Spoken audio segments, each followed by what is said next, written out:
I would say what's different this time around. So we've had protests throughout the years in Iran, and the 2009 we thought that was it, and it wasn't. And this one we still don't know. But what's different about this one is the message is different. The country has been held hostage for 44 years now, and people are done.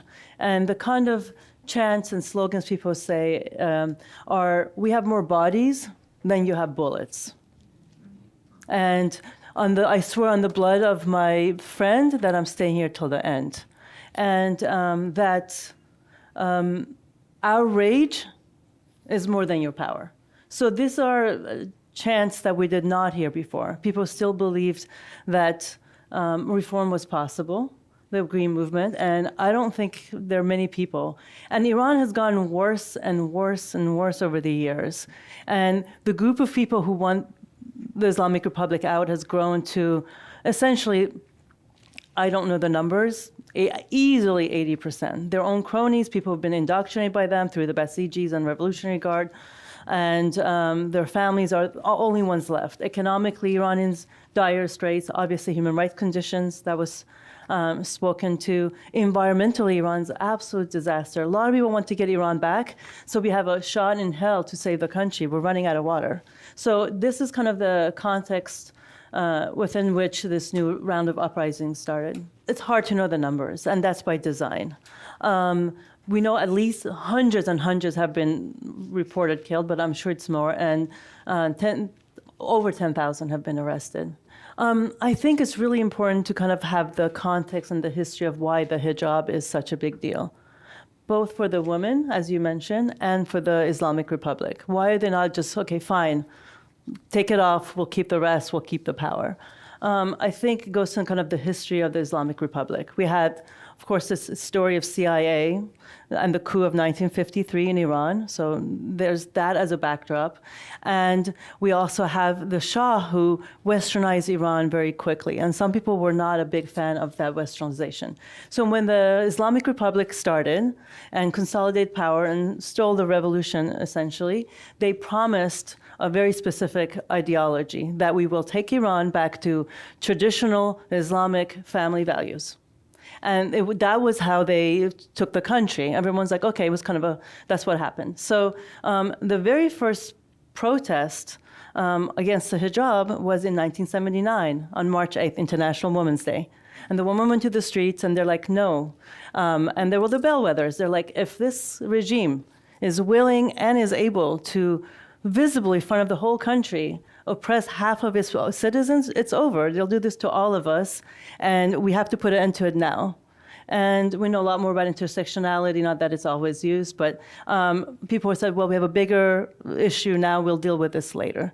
So now, the daughters and the granddaughters of those women in the streets are like, absolutely not. It's our turn. We want our body autonomy, like you said, and we've had enough. We want to be who we want to be.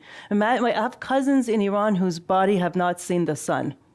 So this time is different. It's been lasting now for 6+ months, and this is the first time we've had this in Iran, an uprising that has lasted this time, so that's singular.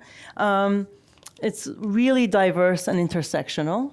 All the groups I mentioned are involved, so it's geographically diverse and has been throughout.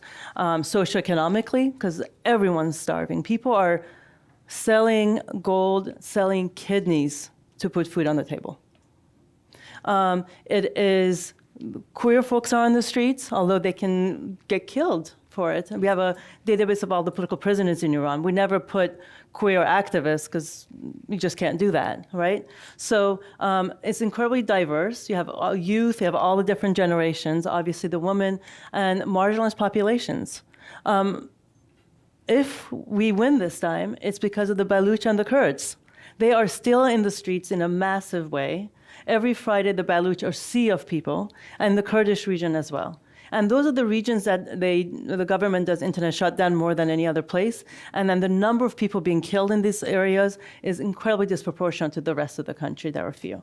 So that's one thing. And people are also extremely fearless this time. I think violence and power works when people are scared.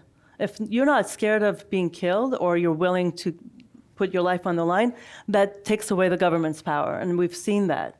So we've seen people being executed by the regime, young boys, young men in their 20s, early 20s and teens. The government has shot at the genitals and the breast of women. This is what we're dealing with. And they're shooting young folks on the streets in the eye. And what they're saying is, like, one of the women who was shot in the eye, one eye, and is blind one eye, said that, through my one eye, I see a better future. This is how people are showing up. And they're showing up, people are being killed, and you look at their Instagram last Instagram post, and they're saying, if I die, it's okay, you guys keep going, we got this. So that's kind of the message. And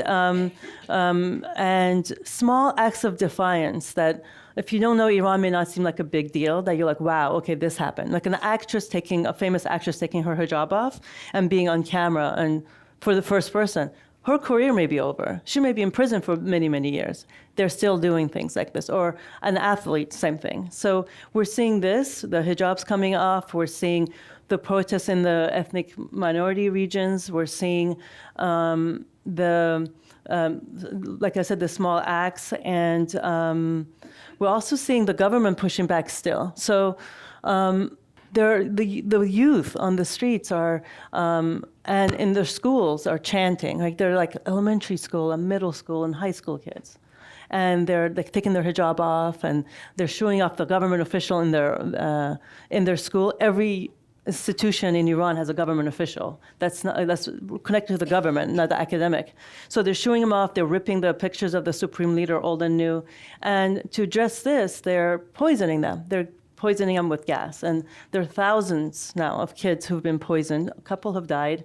And hundreds of schools, mostly primarily girls' schools. Almost all, like there are a couple exceptions, and then there are protests around that, of course, as well. Our work is to support the movement inside Iran. We believe that true change will come from inside the country, and supporting and building the capacity and supporting any which way we can. That's critical, and improving human rights. And we have a wide range of projects. I'll mention a few of them. We run a database of all the political prisoners in Iran. That includes judges. It includes prisons as well. So we can advocate for each individual, but also look at patterns of abuse and systematic oppression as well, and hold the culprits accountable.